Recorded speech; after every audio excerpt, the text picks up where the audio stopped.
Uh, I know I can't swear in the next 15 seconds, so, we just gonna have an intro playing in three, two.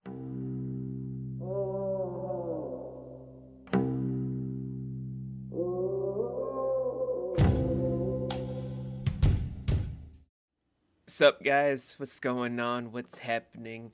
And why is there no PNG of me that's moving? Screw you, that's why. Welcome to my brand new weekly review series for my channel, where I'm just having this be Marvelous Mondays, where I'm basically looking at the non Kevin Feige directed or produced or written or anything really handled by Kevin Feige properties from the Marvel shows and or canon. And I brought my little sister Shannon here because she's one of the few people that's like, why do you like these things but you hate the MCU? Where we're looking at Cloak and Dagger, as shown by the thumbnail and the intro if you're a fucking idiot that eats paste. Oh my god. How you doing, Shan? You know, good. We just Doing decent. good. We just watched the first episode. This is Shan's first time, my third time looking at the pilot episode, which I'm just gonna assume just says pilot. No, it's First Light. I am lying to you. What a liar. So, First Light, for those of you guys that do not know or you have not seen the show, it's on Disney Plus and on Hulu, so you guys can watch it on either platform. It's fine. It goes over how a modern spin goes about the discovery of how Tandy and Tyrone become Dagger and Cloak, respectively, for the show Cloak and Dagger. Now, many people will probably just be hoping this show is just us talking about the people in Marvel Rivals, because I am trying to re download the game to main them, Jeff the Shark, and soon to be Gambit when the X Men season drops for Marvel Rivals. But no, the show itself is being set in New Orleans, in Louisiana, because unlike every other thing that's set in New York, New York, New York, we're focusing on a lot more of a gritty, adult, and very visceral story for teenagers in an adult setting in one of the most crime filled places in the state of Louisiana. I say this out of love because I love New Orleans, but I don't think even Shan was ready for this go through. But let's just go over the first episode. So, Shan, you can talk about the stuff with Tandy, and I can talk about the stuff with Tyrone if that's easy for you. I make no promises. I'll try my best. First and foremost, sorry, I'm telling the truth. Unlike you who's lying over there. I'm lying to the audience. First and foremost, I know nothing about this show other than the fact that it's Cloak and, Dagger. Um, and what I know about Marvel Rivals, which is little to none. I can play them, I just suck at it. But anyway, um, so for my knowledge, prior to watching this first episode, is I knew she was obviously the light um character, aka Dagger, and Cloak is obviously the Cloak. I mean, that's pretty self-explanatory. And Dagger to me is just an interesting character because, and I'm trying not to use Marvel Rivals stuff because you know that she heals. But anyway, she just has a very interesting background and things that's going on in her life. Like in this episode alone, like she was a dancer. She had a father who, what did he do for a job? Like, He was one of the people that worked for Raxon, which in Marvel canon is a very big chemical slash pharmaceuticals kind of company. So they were like near the 1% kind of people. Like not 1% exactly, like maybe 5% or 3%. Okay. So pretty much her father was a big like Hedwig type intelligent person. Mm-hmm. Okay. So her abilities, knowing the little that Vince has told me, because I know absolutely nothing about the characters, as a rule. Like I said, Vince said in the beginning, this is my first time ever watching the show, let alone learning anything about them. And she has a very what's the word I want to use?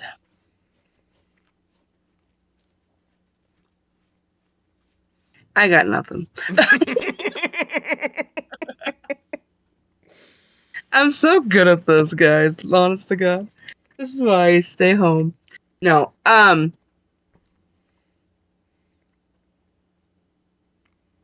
you go ahead and talk while I think. I Okay. can't speak right now. So for Ty's thing in the opening episode of First Light, we're opening up with him after the undeserved death of his brother Billy, thanks to a cop with a very weird trigger happy sentimentality of a hairpin trigger going off.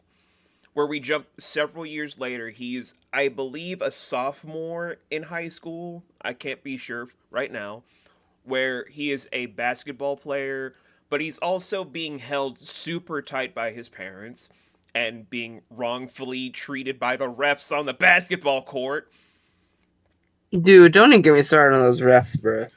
where we don't see him opening up with his powers that we don't know how he gets it in this episode.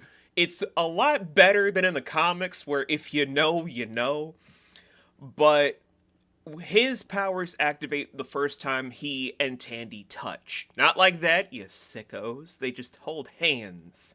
So it's more You perverted than what nasty. you thought, you nasties.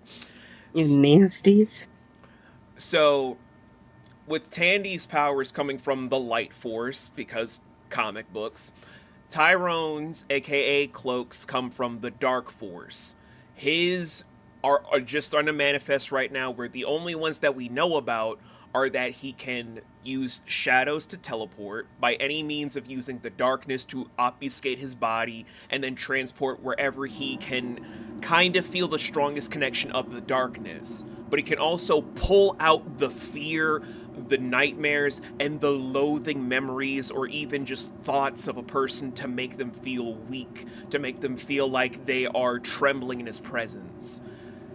These are the small little nuggets here and there that Cloak is kind of a terrifying person where if he became a villain, no real Marvel character could beat him other than Dagger. But since they're so systematically connected, it's like if Cloak and Dagger were to become villains, I don't see any other person stopping him or them in general. But his whole story right now is focused on a detective from Vice known as Connors, the guy with the hairpin trigger on his gun, who can't seem to stop shooting minorities. Like, sir, we get it, you're a cop in America, but can you not be that cop in America? God damn. And he also has a love interest named Evita, but for everyone that's ever read Cloak and Dagger, it's like he and Tandy, will they, won't they? It's never confirmed or denied because they have a very close bond, but they might be fucking. We don't know. Frankly, does it matter? Not really. No. But that is all for Tyrone in the first episode because he's just looking for the person that killed Billy unceremoniously, and he's also looking for the crazy white girl that he touched that one time to activate his powers, who turned out to be the girl that he saved for reasons we don't know yet. Well, I know, but Shan doesn't know. Nope. Well, with what's her name? I'm Tandy. gonna learn their names. I'm gonna learn their names, guys. Don't worry. Was it Tandy. Tandy? Tandy. Okay. Like the So computer. with oh yeah, I'm never gonna remember that, but yeah. So so thank you for that little information. So what I understand from Tandy, and Vince, please pitch in Uh huh. if I'm missing anything. like I stated, she grew up as a dancer. She did ballet. She was very small, so she wasn't very good at it. She kept falling, whatever. She's a baby. And she calls her father. He comes and picks her up.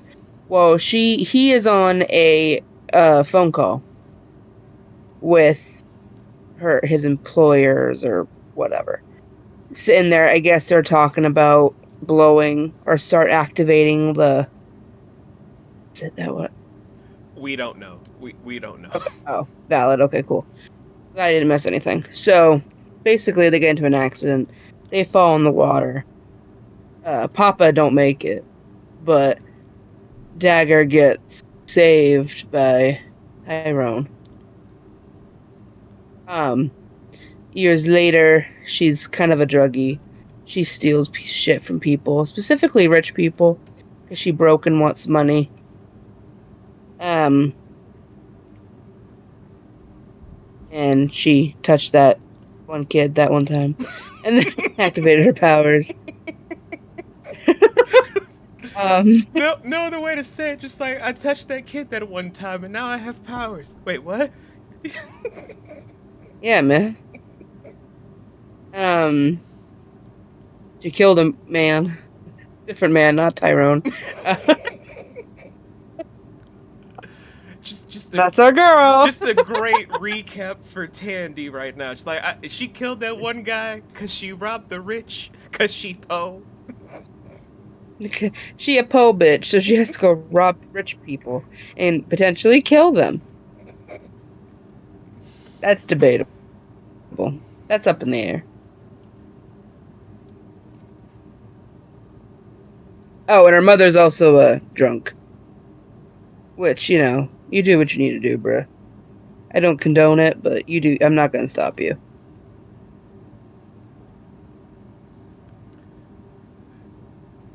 That's all I got.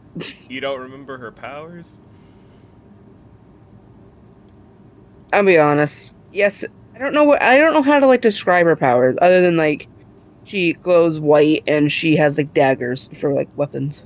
Well, it's kind of stuff for the most part. Like she has powers from the light force because comics, where she can produce light projectiles that can be used as either regular daggers to stab people.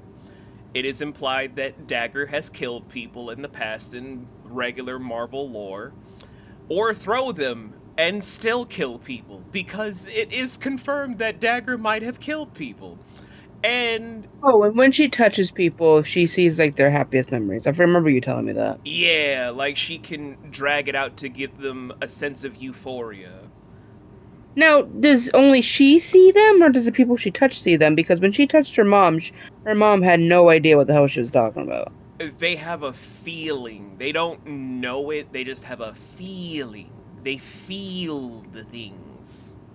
Okay.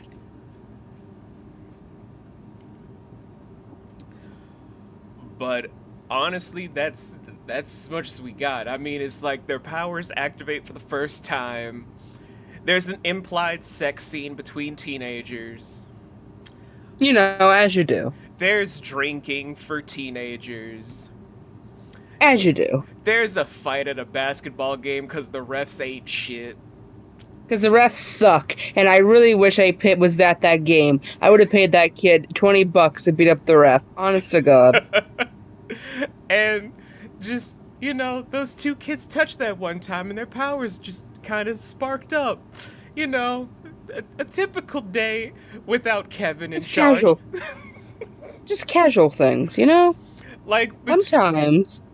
Sometimes you just need to hold hands with someone that you've don't truly know or really never really met before, and then all of a sudden your powers are activated and you think you're gods. Tale as old as time. I mean, yeah. If Jessica Jones without Kevin could have 3 sex scenes a season, and Matt Murdock could beat people within an inch of their lifespan without Kevin, why can't teens just indulge in, casual, almost murder? Wait, I'm gonna have to watch 3 sex scenes in a season of Jessica Jones? You might. I don't remember season 3 that well. Oh, I'm only on season 1. Phew. And then everyone just shits on Iron Fist because he's a white guy that learned kung fu from Asian people and got his powers from a dragon's heart. Long story. I'm not gonna ask. But yeah, guys, that is First Light. This is the first dip where hopefully with this show and every other show, I can get my siblings to stop talking shit about me in front of other people about why I'm so negative on the MCU at large and actually see that I don't hate Marvel. I have a preference that comes from good writing, not because I want to be contrarian all the time and be negative. So, next episode that we're going to be looking at, it's oh, I can't say that word. Yeah, Shan, I can't say that word, can I? I can't say that word on YouTube. Probably not. All I'm gonna say is, go look it up, kids. It's the Unalive Sprints. There you go. That's a good title for it. Yeah. That's a good way to just get around the TOS right there. Yeah. Mm-hmm.